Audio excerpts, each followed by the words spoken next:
Now, Colin has spoken to BCGS before, but I gather it's in the distant past, and you hadn't been invited back, which was a bit worrying, you know.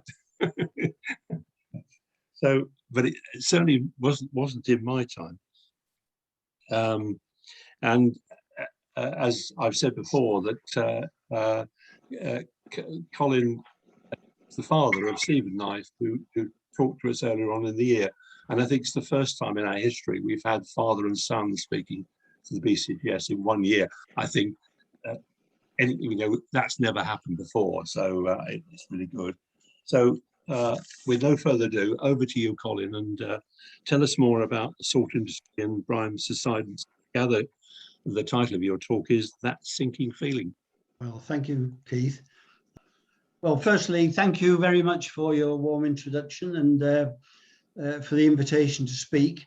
And it's very nice to see some old friends in the audience, some being genuinely old and some being long-standing. And it's true that I've spoken to the Society before. I think the first time was about 40 years ago. Green Rock in the Black Country, a talk about the igneous intrusions. And I think it was maybe 11 or 12 years ago that I gave a talk about global warming, are humans responsible? And I'd rather like to give that talk again, because not much has changed in my view since I gave that talk. However, on with tonight's topic, I want to give you a brief rundown, or quite a long rundown, on the salt industry and more particularly the subsidence that occurs at Droitwich and Stafford.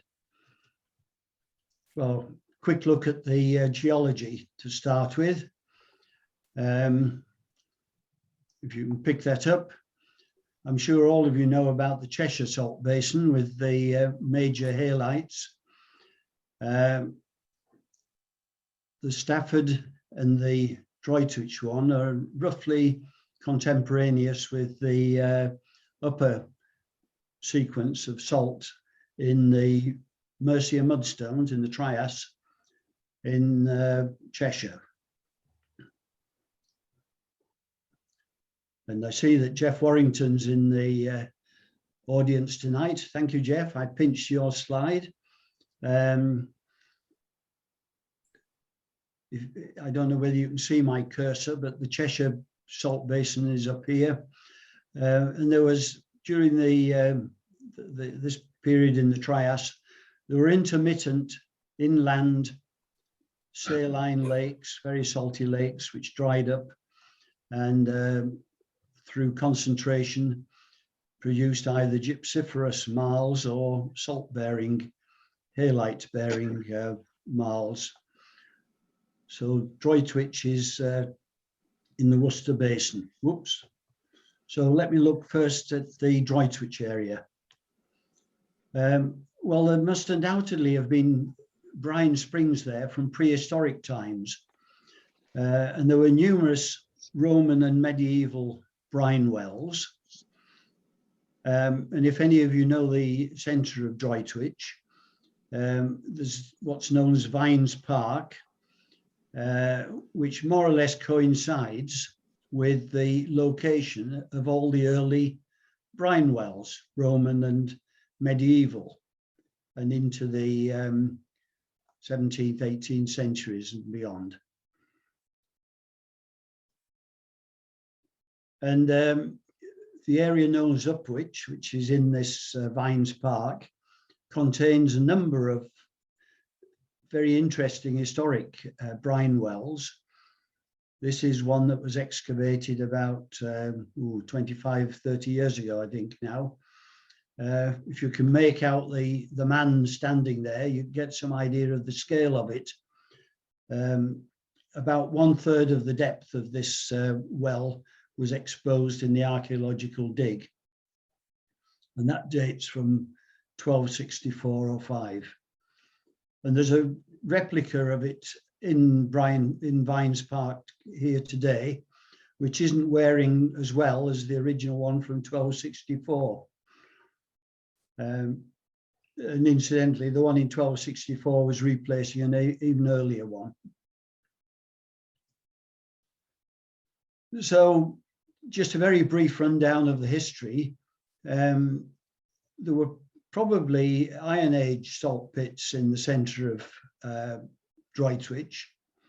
The Romans called the place Salinae, which means the locations of salt. And Salinae was so important that it was mentioned in Ptolemy's geography of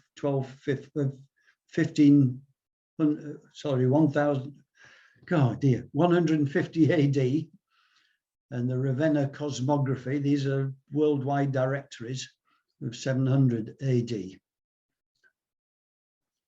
The river that passes through the centre of Droitwich is known as the Solwart, which is probably derived from the Roman name. And in medieval times, salt springs were known as witches. Hence, we have Netherwich, Middlewich, and Upwich in the Droitwich area. And of course, we have Northwich and so on in Cheshire. So just very, very quick rundown. The salt industry was obviously very important, and it's mentioned in very old documents. So that, for example, in 962, Bishop Oswald grants Bentley 4 salt pans.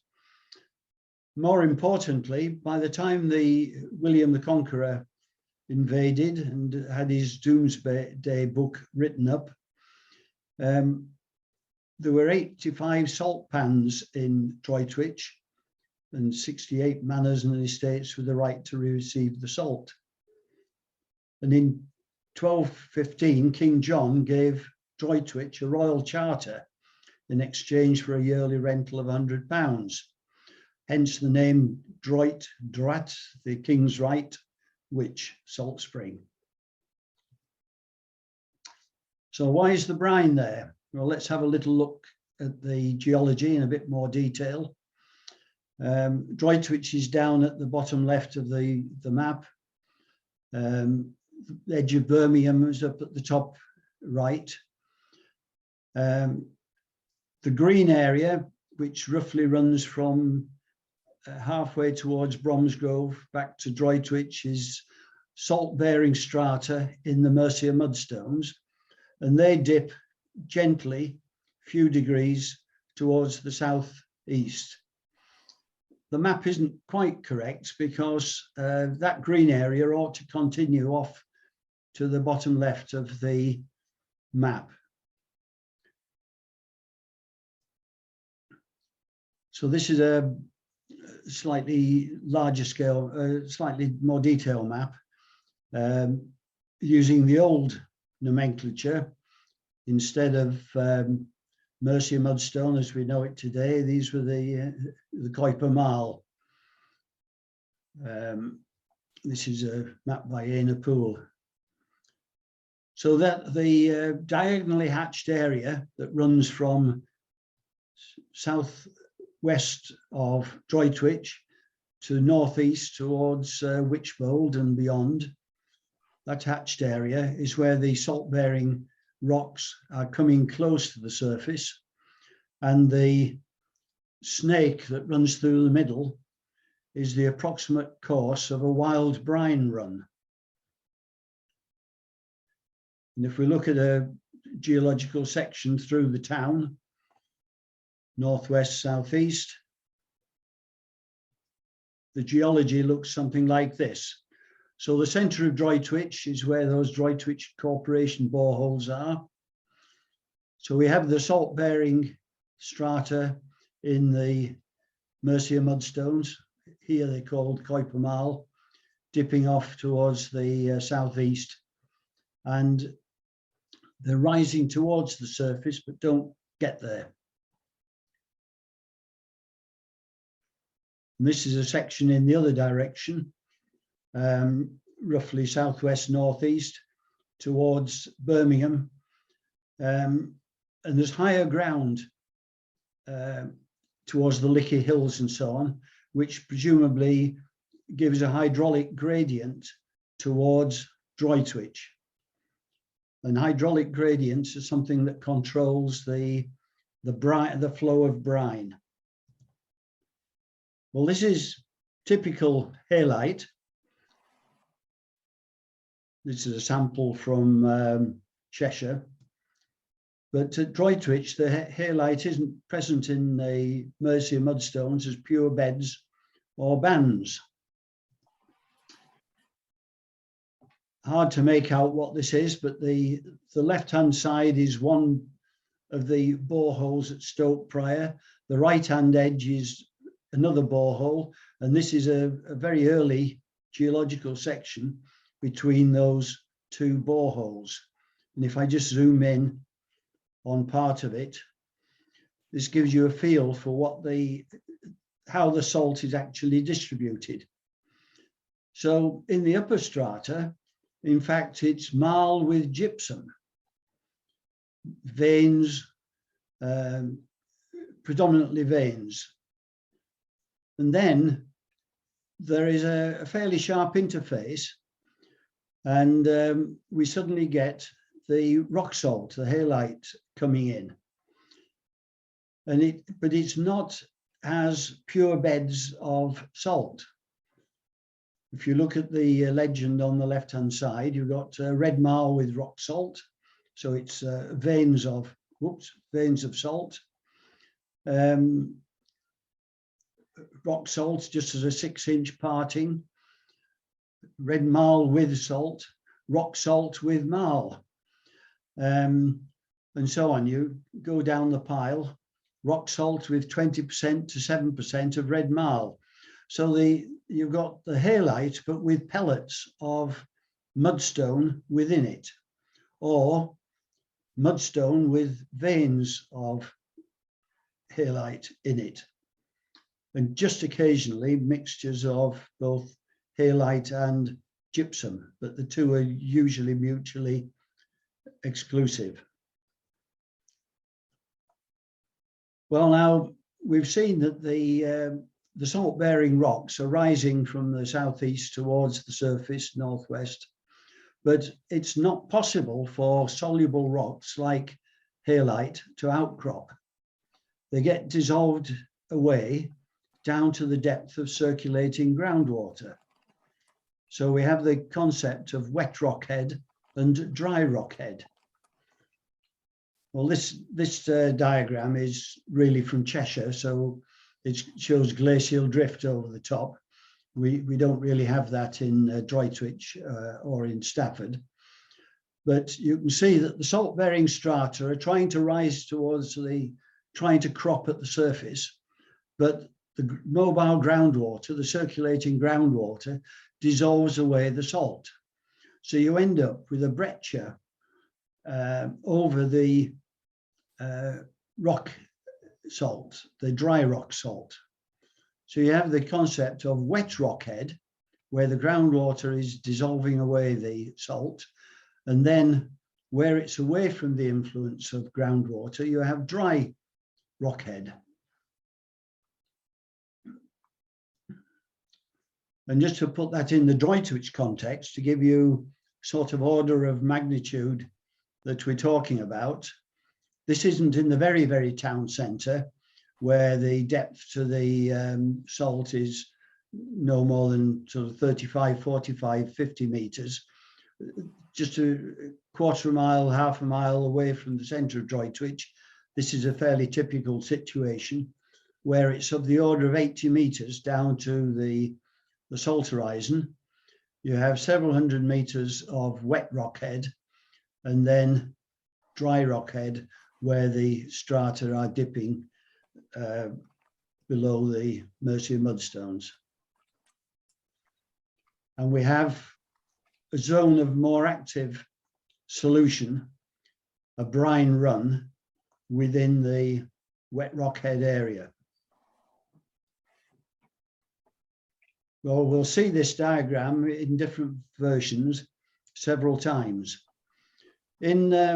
Back in historic times, Roman medieval times, there must have been a slow natural flow from the north and from the south to the valley of the River Selwarp, right in the middle of Droitwich.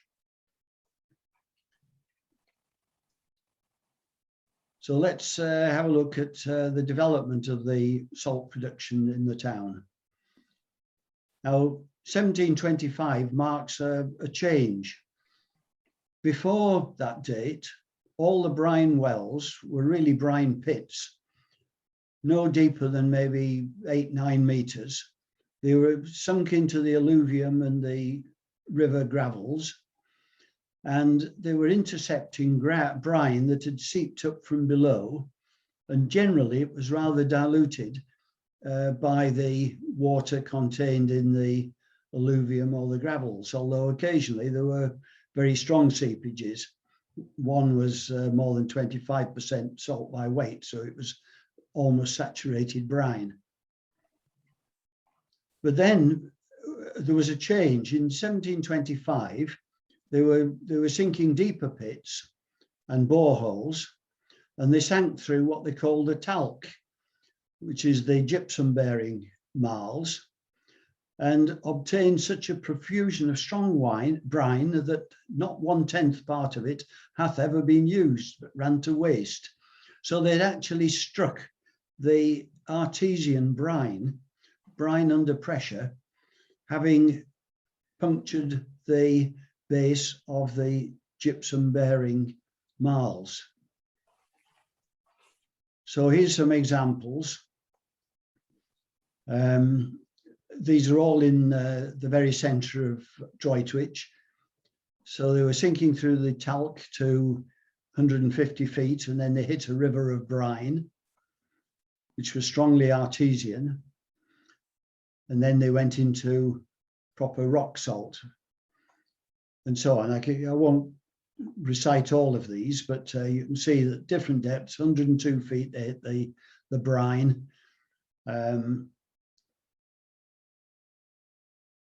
40 feet, as little as 40 feet, and so on. Well, then later wells, rather similar,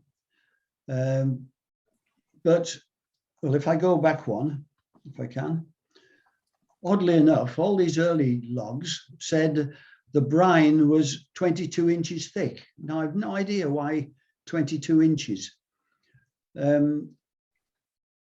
Later ones in Victorian times were hitting the wet rock head and dropping into cavities.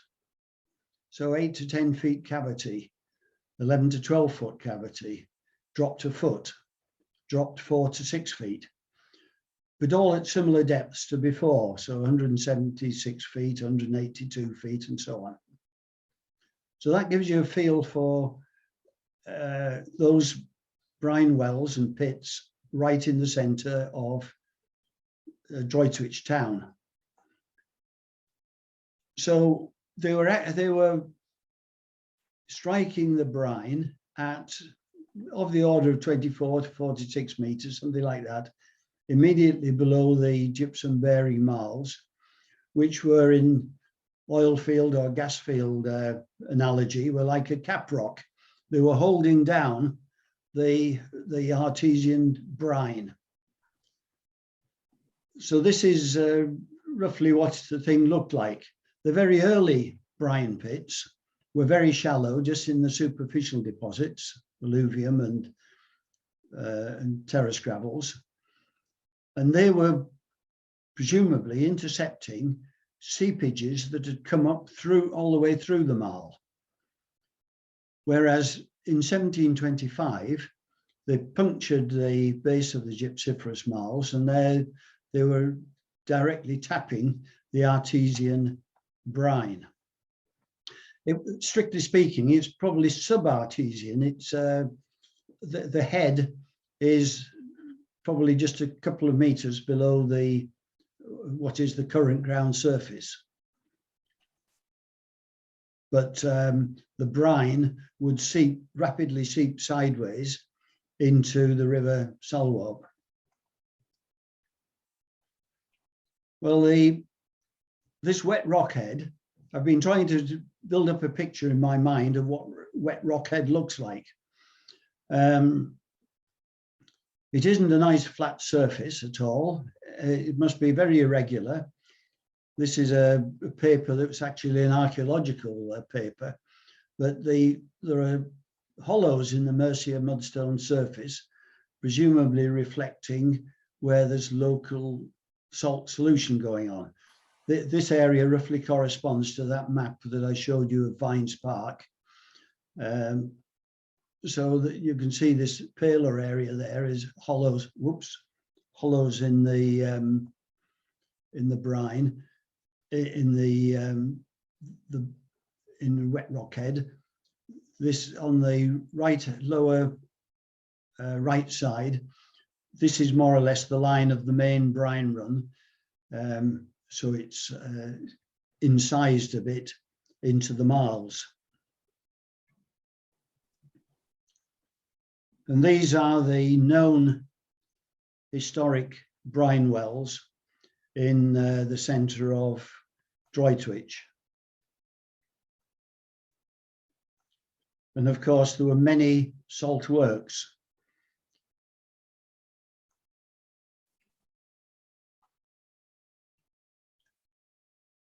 And this was the area in 1906 with lots and lots of salt manufacturing, salt pans. They were boiling the brine to yield the salt. Well, extracting the brine caused more of the salt to be dissolved, and that led to surface subsidence. My diagram again, but by the late 18th century and into the 19th, they stepped up the brine production considerably in the centre of Droitwich, although it was still relying mostly on artesian flow, but they were actually bailing it out and pumping it out. So without doubt, what the effect was, I think, to cause the brine run to become a lot more active and to extend laterally to the north and to the south. So they're sucking in the brine from a greater distance. And of course, the brine is only there because fresh water is somehow getting in from the surface strata to start dissolving down that wet rock head. So following the start of serious industrial scale pumping, severe subsidence developed, and the effects in and around Droitwich, in particular around the High Street, were dramatic. The High Street developed this huge dip, which is there today. I like the Leaning Tower of Pizza, the place on the right there. And if you walk down the street, you'll see the effects of the subsidence pretty marked in the various buildings. A lot of them lean quite crazily into this subsidence trough.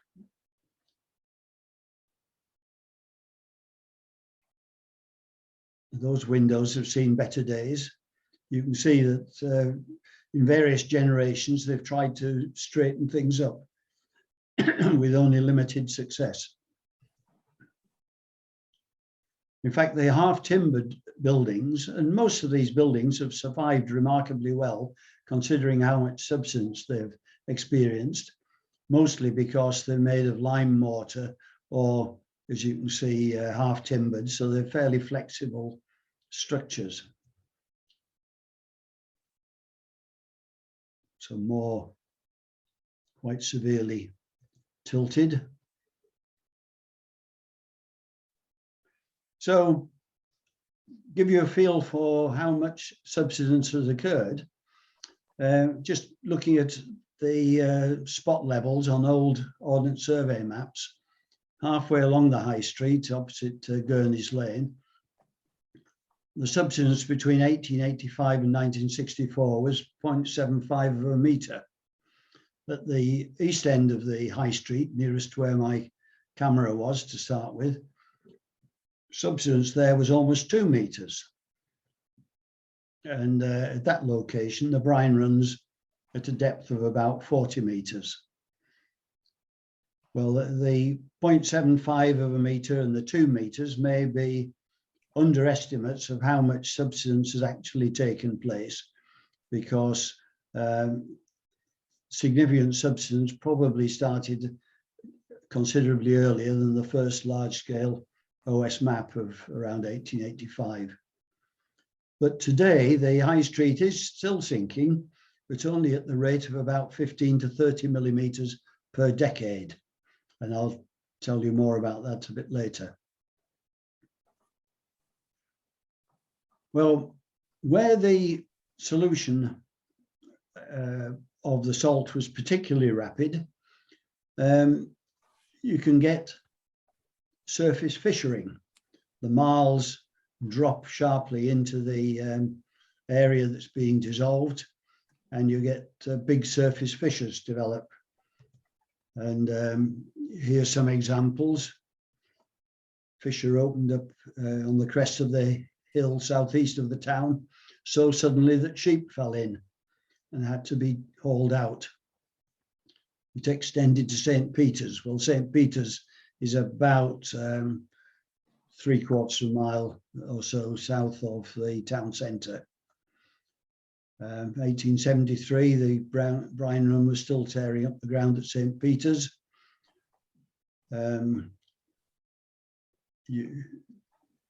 Dodder Hill Rectory was damaged beyond repair. 1883, a deep depression infected the high street, reversing the direction of the drainage. The canal level had sunk 4 feet 9 inches in 5 years and 20 feet since it was first constructed. So these are big settlements. And a 2 to 3 foot wide fissure had split the well at Archdeacon Lee's garden. 1930, so as recent as that, Wychbury House, which is about 1/4 mile from the end of the high street, is inclined bodily at a very astonishing angle. Well, there is Wychbury House, and it is leaning at an astonishing angle. Well, so far I've been talking principally about the area around Droitwich town centre, but the location of importance eventually shifted 5 kilometres northeastward to Stoke Prior. Well, rock salt was discovered there at Stoke Prior in 1828, but there were no brine springs to indicate its presence. A brine smeller from Cheshire was engaged, and he supposedly identified salt being there by spotting brine slips, which I think must have been the tension cracks caused by subsidence from the solution of the salt below. So I hope you can see that. These are 2 of the Stoke Prior boreholes, the logs on the right there. You can see that there was the gypsum bearing marls down to about 90 metres, and then these marls with rock salt or salt with marl going on for a few more 20, 40, 50 metres. Well, it's thought that there's no surface evidence that the rock salt was actually physically mined by dry mining, but Dr. Charles Hastings in 1835 asserted that the salt was first extracted by mining, conventional mining. And there are 3 specimens of salt in the Worcester Museum, which are recorded as having come from Stoke Prior. So that appears to corroborate the idea that there was some dry salt mining to start with. So what appears to have happened is that after a couple of years of conventional mining, water was introduced to create the brine, which was then pumped out. And after several months, the solution cavity connected with the natural wet rock head, natural brine, so it didn't become necessary to introduce any more water. So by 1830, significant pumping started, and salt works was established at Stoke Prior, and there were a couple of companies there engaged in that business. Well, the Stoke Prior Salt Works became a pretty large enterprise. This was the works in 1925. So what appears to have happened, well, in fact, I'm certain what happened, was that the path of the brine run altered. So now, instead of the flow being from north to south towards Droitwich, the pumping at Stoke Prior pulled the brine in that direction. So I think there was a continuous brine run all the way from Oakley Farm, 4 or 5 kilometres to the south of Droitwich, right through the town, all the way to Stoke Prior in the north. So fresh water was entering, fresh groundwater was entering way down south in the Oakley Farm area, and it was being carried, dissolving the salt as it went, all the way to Stoke Prior. So at Droitwich town, the brine was of the order of 90% saturated, and at Stoke Prior was around 95 to occasionally 100% saturated.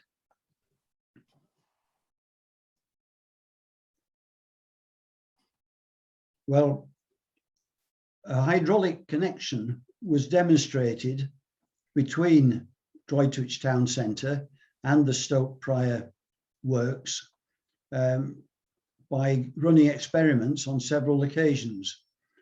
So here's one in 1918, when they stopped the pumping at Stoke Works for just 24 hours, and the brine level, head of brine, recovered to near identical levels in the town centre and at Stoke Works.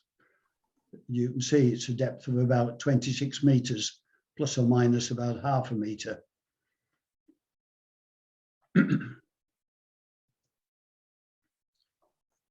So again, to give you some idea of the quantity of brine pumping, about 1970, they were pumping 130 million gallons of brine a year, which you can calculate was equivalent to about 180,000 tons of salt.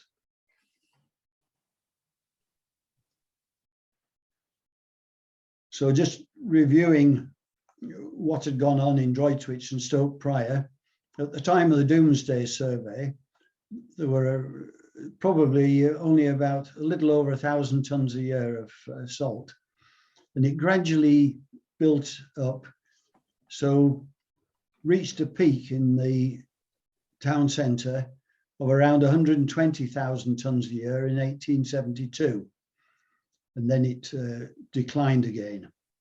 Stoke Prior built to a maximum of around 200,000 tons a year in 1877. So in the 1870s, the total output from Droitwich town centre and Stoke Prior was around probably 300,000 tons a year, which is a not inconsiderable sum. So what's always intrigued me is what wet rockhead looks like. I've shown you this slide before, but here they were drilling, they were boring and dropped into cavities several feet high. And here's a description from 1882. From what's been seen and is known of them, the spaces which a brine run makes between the rockhead and the marlstone may be at first as thin as a sheet of paper, but the spaces become larger, and with the wearing away or solution of the rock salt, a peculiar structure of granular marl called horse beans ensues. I think that's because of the marl pellets contained within the rock salt between the rock head and the overlying beds of marlstone called the flag. In this granular structure, freer course is afforded for the flow. Spaces at first only the size of rat holes become so large that a man can enter, and they increase into large caverns, and ultimately the ground above them, about them, subsides. So that was the situation in 1882 with only modest pumping. So you can think that with pumped heavy brine pumping, you would expect to create deeper, more entrenched channel systems. I rather fancy that the wet rockhead looks a bit like this. This is my favourite area, the Morecambe Bay Sands, but you can see that there are principal channels, and then there's a lot of little anastomosing side channels. As we'll see in a minute, the brine run, the main brine run, is flanked by areas that are still subsiding. So there is still solution of salt going on laterally away from the main brine runs. But you have to remember, if this is wet rockhead, as it were, there is a big cap of marl on top of it. So it's more like subglacial flow. So it doesn't necessarily have to follow a neat downslope course. The brine run can dive and rise and so on, because it's all confined below the marl cap. So let me turn to Stafford. Somewhat similar picture. I'm sorry, this is a very old drawing of mine. So we've still got Kuiper marl now instead of Mercia mudstone. And the Kuiper sandstones and the Bunter pebble beds are now all part of the Sherwood sandstone group. But you can see Stafford town centre is just off towards the left-hand side. There's the Hopton Fault, which is about a mile to the east of the town, which throws down throws towards Stafford. So the Bunter pebble beds are thrown against the marl and against the salt-bearing strata. So the salt is dissolved off close to the fault. Then you get an area of dry rock salt, dry rockhead, and then you get the wet rockhead in the town centre. So quick geological map. Stafford Basin, it extends the other side of the Hopton Fault into the Needwood Basin, and the rock salts, the halites, are dying off as you go eastward. If you look at the cross section, you've got quite thick salts in Stafford, and then as you move across the other side of the Hopton Fault, they're getting thinner and more sporadic. So brine was discovered, well, there's an argument as to exactly when, either in 1877 or possibly more likely 1881 under Stafford Common during a search for water. And quite soon afterwards, salt companies were formed. So this is that 1881 borehole, rather similar to Droitwich in many respects. The top of the salt here is at about 65 meters, and so on. There are, in fact, numerous deep boreholes in Stafford, which help us define the zone of the wet rockhead. These are most of the deep boreholes logged by BGS or in the records of BGS. And if I just string them out as a quick cross sections, you can see that throughout, this is roughly north to south through the town. The brine's all at the rock salt rather is all at a somewhat similar level to depth of 70, 80 meters or so.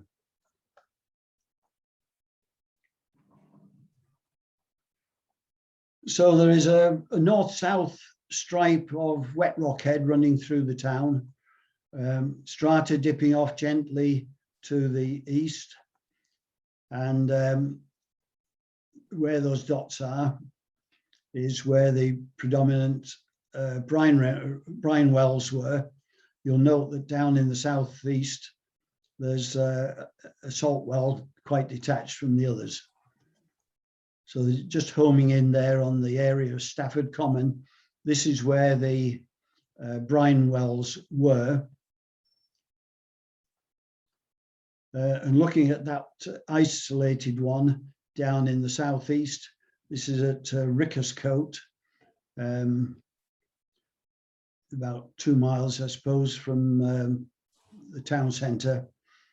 Well, there were brine pits at Rickerscote in 1612, still several saline springs recorded in 1811, and shown on the OS maps until at least 1956. But oddly enough, there was never any commercial production there, probably because the brine was rather too weak. You'll notice just up in the top right corner is the place called Baswich. Well, it's curious because although the name Baswich would imply a very early brine spring, the witch, there are in fact no historical references to any brine spring there or to early salt making. There was, though, a salt works at Baswich from 1894, but it received its brine, as did the brine baths in the town centre, by pipeline coming all the way from Stafford Common 2 miles away. And you may just be able to notice the pipe that runs across the canal to that black-looking building there. That's the feeder pipe for the brine for the salt works. So from 1893, brine pumping and salt production were concentrated north of Stafford town on the common. In 1950, they combined to form a bigger company, which was taken over in 59 to become part of British Soda. So British Soda had a salt works on Stafford Common. You can see it's a fairly large one. And there were pumping stations there, which looked rather like this. So just like Droitwich, for many years, the salt was being produced by evaporation in heated brine pans, but later it was produced by vacuum distillation. So again, give an idea of the rate of pumping, 81,000 tonnes of salt were pumped in 1913, and production stepped up in 1939. So just like Droitwich, the brine pumping caused surface damage. And significant surface damage was occurring from 1951 and became much worse. Over 1,000 properties were damaged, some so seriously they had to be demolished. And this is, those are all the properties. Terraces of houses, lots of houses and some factories, and part of a hospital, and so on. So the Lotus Shoe Company features well in it. The Stafford Common, the brine pumping is right at the top edge of the screen. And you can see all these houses towards the middle and lower left. Many of those were damaged by subsidence. So the County Council and Stafford Borough Council were preparing to take legal action against the brine pumpers, but the Lotus Shoe Company beat them to it. Lotus was suffering huge damage. A quarter of the works had become unusable. 3 of the buildings had been demolished and 2 more were due to be. And of course, there were many council houses damaged and the rear wall of Stafford Jail.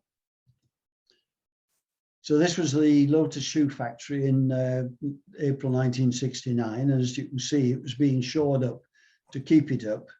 The internal steel columns were described as being bent like bananas.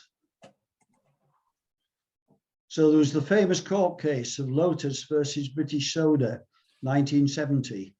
And the sister company, British Salt, was joined in the action, both being subsidiaries of ICI. And Stafford Council supported Lotus. Well, the case was most interesting because it turned on this, a single Lycopodium spore, a spore of stag's head club moss. And don't ask me what stag's head club moss looks like, but you can see that the spores are very, very distinctive. And what happened was that a borehole, or a couple of boreholes, were drilled in the Lotus Shoe Factory. And my old friend Alex Malkin, then of Wardell's, I think introduced down the one or more of the boreholes Lycopodium spores. And then samples were taken of the brine being pumped out in the works half a mile or so away. And they found one Lycopodium spore, but that was the clincher that demonstrated the connection between the brine pumping and Lotus Shoe Factory. So the judge found British Soda liable for the subsidence damage, but he also ruled that Lotus were entitled to an injunction preventing further pumping. So the outcome was the closure of the Stafford pumping stations, followed soon afterwards by that at Stoke Prior. So let's have a look at what happened in Droitwich. Well, the first thing that happened was the recovery of the brine levels. When pumping stopped at Stoke Prior, the brine level rose rapidly. So the head became a few meters higher than the wells in Droitwich town centre. So this is the graph of what actually happened. They stopped pumping at Christmas 1971 for a few days, and the brine level started to rise rapidly, but they resumed pumping after the Christmas break and continued until 15th of February. And at 4 o'clock in the afternoon, they stopped pumping for good. And within a few days, the brine had risen pretty rapidly. And over the next 2-3 weeks, it more or less reached equilibrium. And that equilibrium was just a little bit higher by maybe 4 to 6 meters, 4 or 5 meters, a bit higher than the brine levels in the centre of Droitwich town. So what had happened was that there was a reversal of the flow in this brine run. So instead of the flow being all the way from the south, all the way through Droitwich, all the way to Stoke Prior, it's now reversed and is coming back to the valley of the Solwarp in the middle of Droitwich, around Vines Park. And it escapes today through the alluvial deposits and made ground into the river. So there is this constantly flowing brine spring, and there are lots of other seepages. So the water in the Solwarp becomes more saline as it passes through the town. But subsidence didn't stop. So let me tell you what we've been doing, Johnson Poole Bloomer, and I'm grateful to JPB for allowing me to show all this. We've introduced levelling traverses, precise levelling across the town to try to establish where the brine run is and the rate of movement. And here are some examples of the results. I don't know if your screen's like me. I've got a bar at the top which hides the, oh, I'll pull that out of the way. There we go. This is a section, well, this is only up to 2007, but this is a section that takes you along the A38. There's the M5 is just to the left of centre, and so on. And the main brine run you can see is to the right.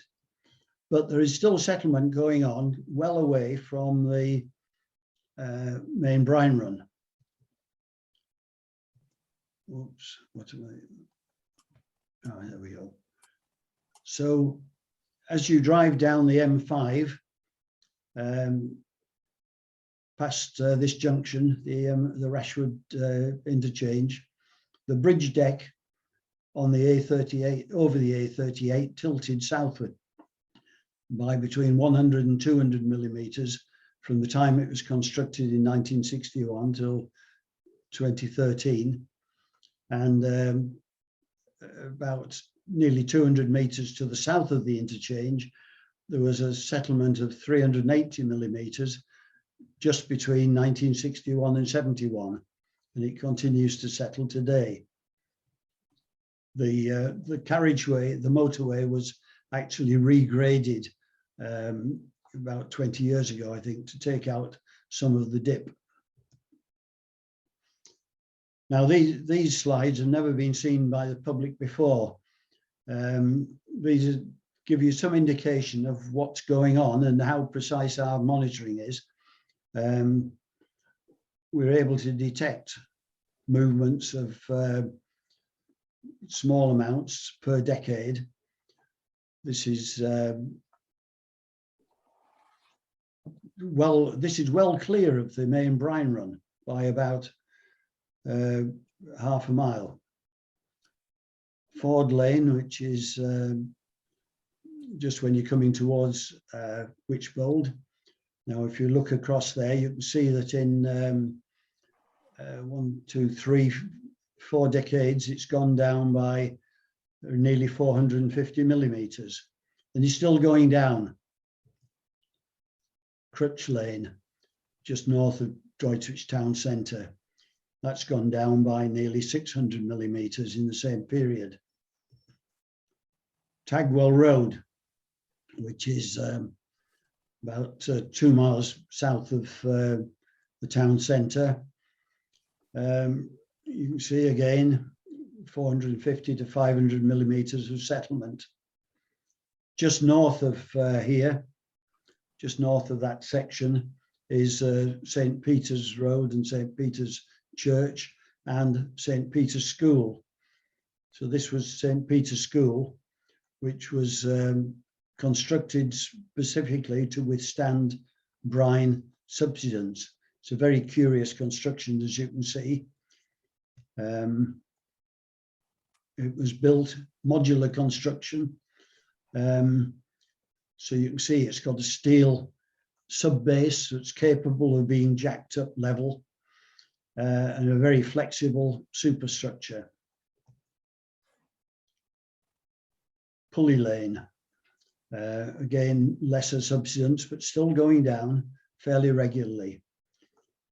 And these are just examples of monitoring pins over and adjacent to the brine run, and they're showing pretty consistent subsidence year by year. Or more accurately, these are about 2-year intervals in most cases. Some of the monitoring points have gone down by jerks, suggesting bridging by more competent strata. So whether they're sandstones or well-cemented gypsiferous marls. So here's 2 examples of quite big crown holes that appeared, swallow holes, north of Yew Tree Hills Farm and in Tagwell Road. Well, give you some feel for what's going on. The rate of subsidence appears to be slowing down compared with the early days. It's now about 2/3 of the rate that it was. Whether it will go on slowing, I don't know. I suspect it will keep on going now at about this fairly constant rate. So these are just examples of the rate of movement. So based on the precise levelling surveys, we've defined zones of ground stability in relation to the continuing subsidence risk. We modified these slightly over the years as more data has come in and as the rate of movement has varied from place to place. So this is a very early idea of our risk map. The zone A is where the most active settlement's taking place. Zone B is where there's some settlement, but not so damaging. C, we were unsure about, and S is a rather special area where there appears to be very localized pockets of subsidence going on. Well, over the years, we've refined the risk areas a bit. So this is fairly recent. This is more or less as it is today, just in the town centre area. So the rate varies considerably. So although you've got a continuous brine run running through the town, there's more rapid movement going on in certain parts of it than others. So in the same way that if you ask for a coal mining report, or if you're a solicitor, you recommend your client gets a coal mining report in certain areas. Well, there is a risk zone defined around Droitwich, where searches reveal that you ought to have a brine report. So if you get a ground sure report, it's based on this map, which tells you whether you are or are not in a risk zone. Well, this is the BGS interpretation of the risk zones based principally on historic data. And it has an outlier. It's more or less the same as ours, except that there is an outlier north of the Stoke works, which we don't monitor because it's mostly out in fields and in ponds. Well, this is the general area of that outlier. That's where the Stoke Prior works was. There's a saline ponds just to the west of it, at Upton Warren, and freshwater ponds further north. The saline pond is undoubtedly the product of salt subsidence. The freshwater ones may be partly man-made, but there was a gravel pit at Upton Warren where there was clear evidence of subsided strata. And this is from a paper by 3 very distinguished geologists from Birmingham University, Russell Coop, Fred Shott and Niall Strawn. They were looking at organic bands in the terrace gravels in the Upton Warren gravel pit, but they could see that the bands, which ought to have been horizontal, were actually dipping quite sharply in the direction of the Stoke Prior works. So the whole of this gravel pit had obviously subsided in the direction of Stoke Prior. Well, I told you that the very southern end of that brine run was at Oakley Farm, about 3 miles, 5 kilometres or so south of Droitwich town. And a lake has gradually developed. If you look at 1902, there was just a marshy area. 1926, it was a bigger marshy area. 1938, a small area of water had appeared. 1954, it got a bit bigger. 1969, it was quite a big lake. And today, there's quite a large lake there. So this is a general area where the fresh water is getting in to feed the brine run. Well, what about the future at Droitwich? Well, here's an example of what I think the prognosis would be. This is the brine run near Chequers Lane, and as you can see, that's gone down by nearly 600 mil over a few decades. And there's there's measurable settlement in the flanks as well, showing that the wet rock head is dissolving over quite a wide zone. So if we just scale up, these are the figures of leveling pins. They're about 35 to 50 meters apart. So these are settlements per decade on the top line. And over a typical life of a house, for example, 60 years, let's say, you could expect up to 500 millimeters or more of settlement over the next 60 years. And that's what the curve, the graph there is the projected settlement over a space of about 60 years from solution taking place in a brine run at a depth of about 105 meters.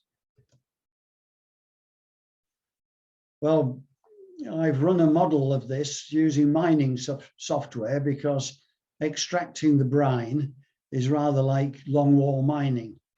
And the results are a very good match between what you can actually observe.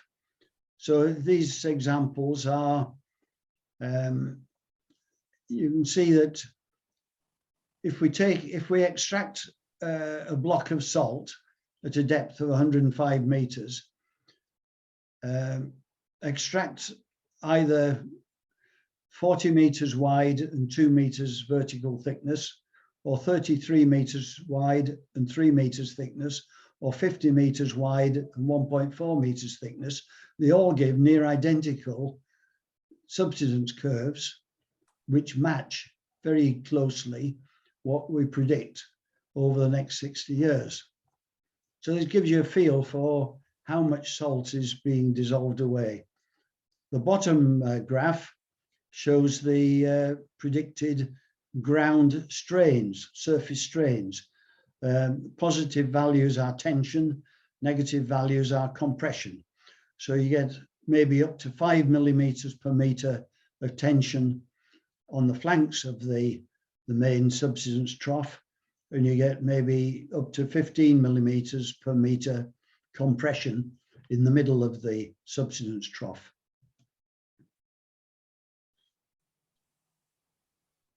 The cross-sectional area assumed to be dissolved in the models seems to vary between about 70 to 100 square meters, but the area under the calculated subsidence profile is only about 30 square meters. And that's because the width of the subsidence, the solution zone in relation to depth, if you look at it in mining terms, is what we would call subcritical. It's not wide enough to cause maximum subsidence. And there's my analogy with longwall mining. So just to get an idea of how much subsidence is going on,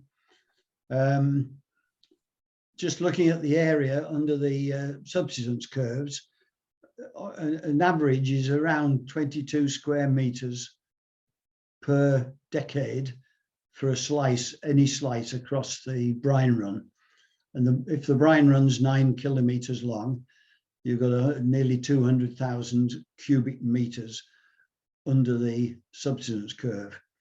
And I've worked out, assuming how much salt might be extracted, dissolved to cause that amount of surface settlement.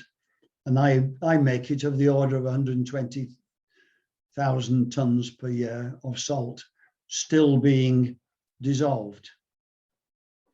which compares with the historic rate of over 250,000 tonnes a year, declining to maybe 100,000. But it's still a pretty large sum compared with the actual pumped rate.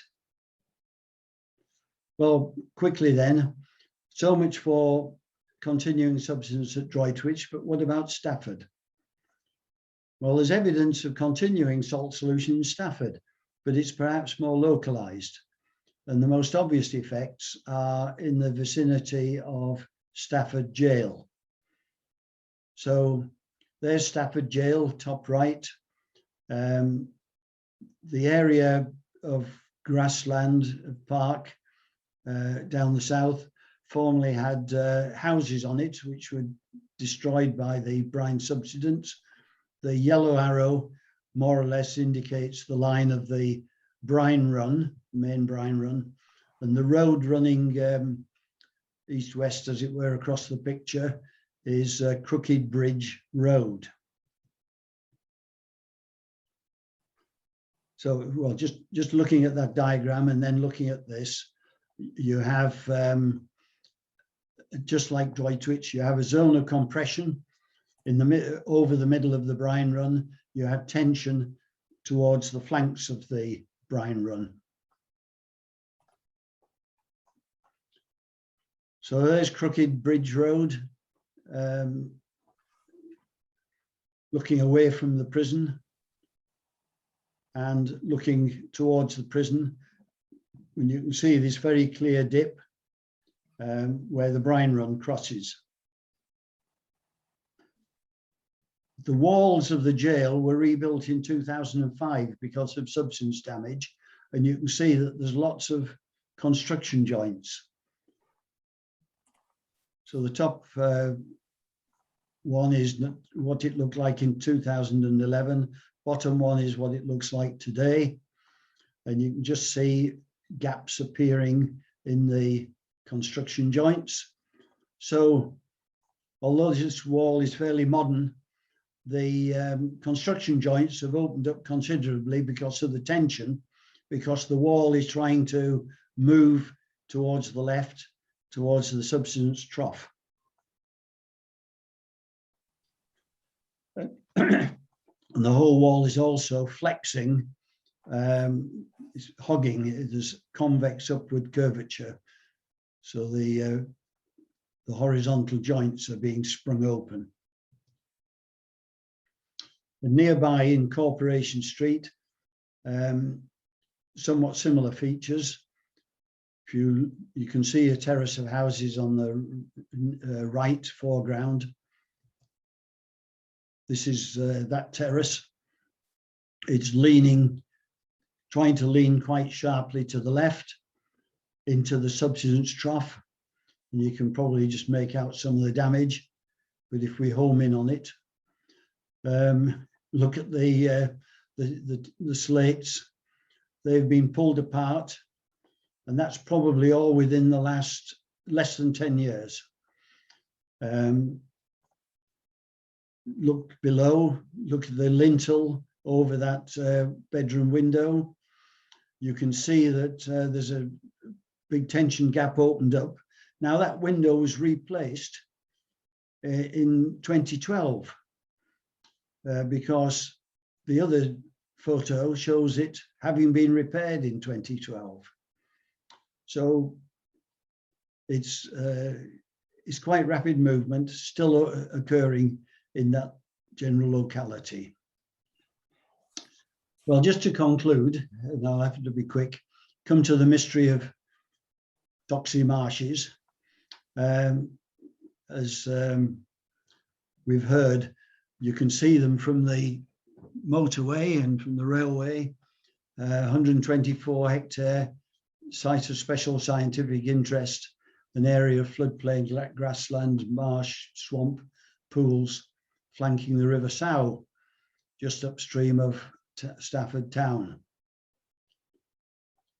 So it's that area of meandering river, water channels and ponds, lakes between the town and the M6 motorway.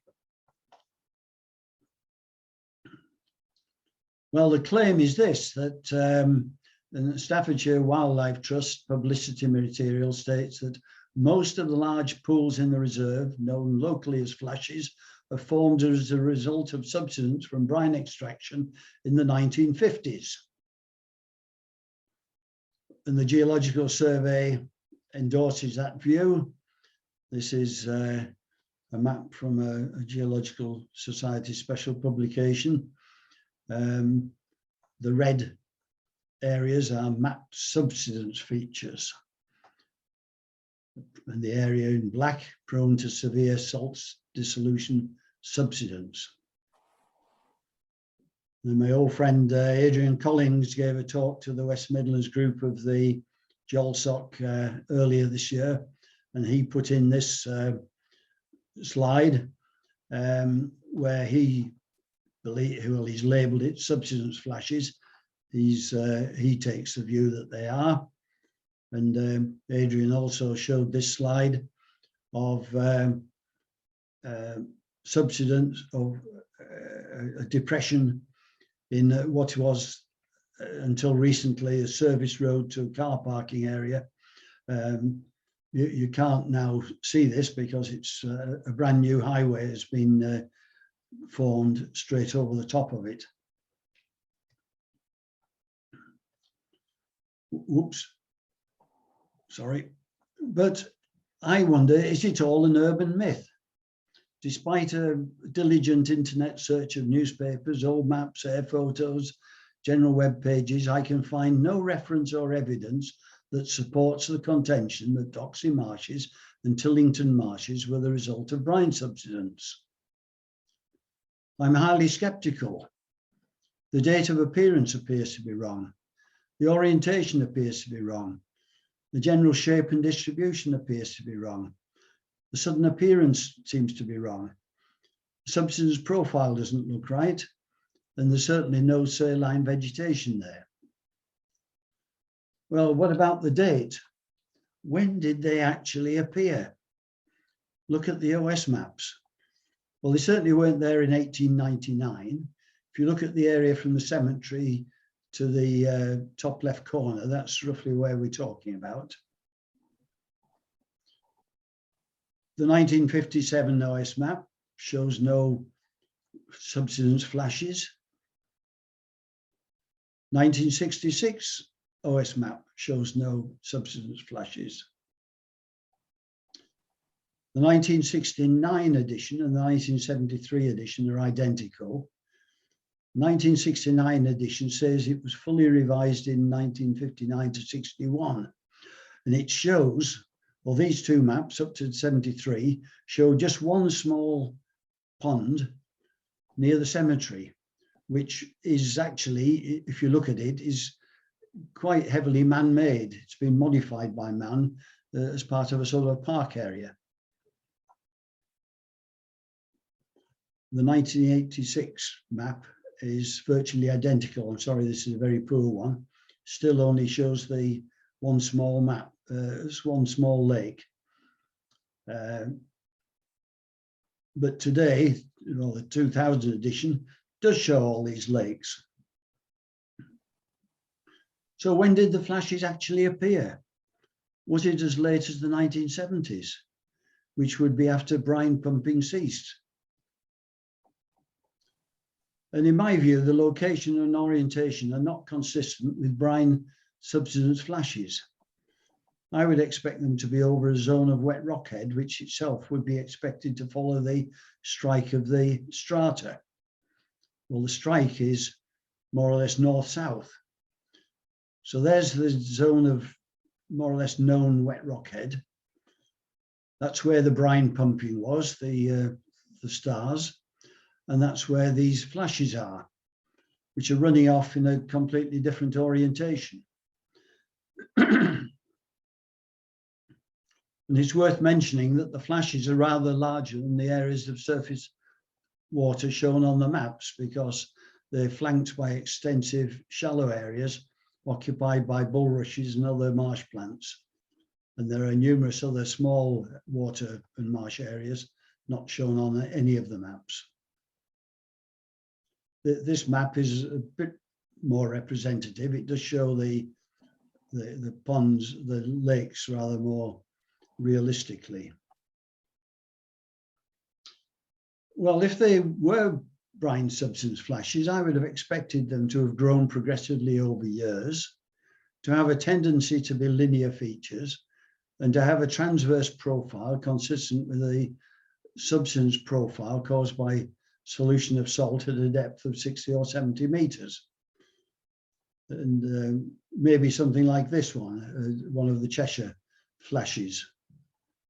Or just conceivably, a crown hole type flash like this one, which is rather smaller and steep-sided. Well, this is the boundary, one of the flashes, the boundary flash. And in my view, it doesn't look like a typical brine subsidence flash. Here it is again, aerial view. That you can see the bottom left there, that rather nice green area, appears to me to be an artificial embankment. The southern edge of the flash appears to be artificial and raised. This is the Cresswell flash. And again, the actual wet area is considerably larger than the free water surface that you see there. So I asked myself, overall, it seems highly implausible to me that these water-filled and marshy depressions should appear so extensively and so suddenly after a century of brine pumping as a result of salt subsidence over an area of maybe 1,800 meters by 800 meters. So what alternative explanations could there be? Well, did water pumping cause consolidation of the peat? Because the alluvial deposits along the valley of the Stow there contain quite thick peats. And the Universal Grinding Company, which is on the south side of the valley, for many years operated a multi-well point groundwater control scheme. In more recent years, it had 60 well points pumping water to keep the basements of the factory dry. So you can see that the floodplain is, well, the works is both sides of the railway there, and the floodplain is running off to the top left of the picture. So could 60 well points pumping away cause subsidence of the peat? I don't know. However, what looks more likely to me is this: were they man-made as a River Sow flood attenuation measure? Now, I found this newspaper report. 7 Trent officials have given their backing to a water management scheme to cover the nature conservation area at the Doxey and Tillington marshes. The 40-acre marsh was originally required for a flood alleviation scheme, but then the water officials agreed to it becoming a nature conservation area. Was originally required for a flood alleviation scheme. So, were they natural salt depressions which were converted to a flood attenuation measure, or were they mainly or partially man-made to regulate the flow on the River Sow? I leave it to you. So I've gone on for long enough, far too long. So that, ladies and gentlemen, concludes my talk. Thank you for listening to me. Thank you very much, Colin. I'm glad you've ended on that note, because it's intriguing. And I think we ought to draw this lecture to the attention of the Staffordshire Wildlife Trust, because I think we might raise some debate within that organisation and perhaps establish a link with them in some way.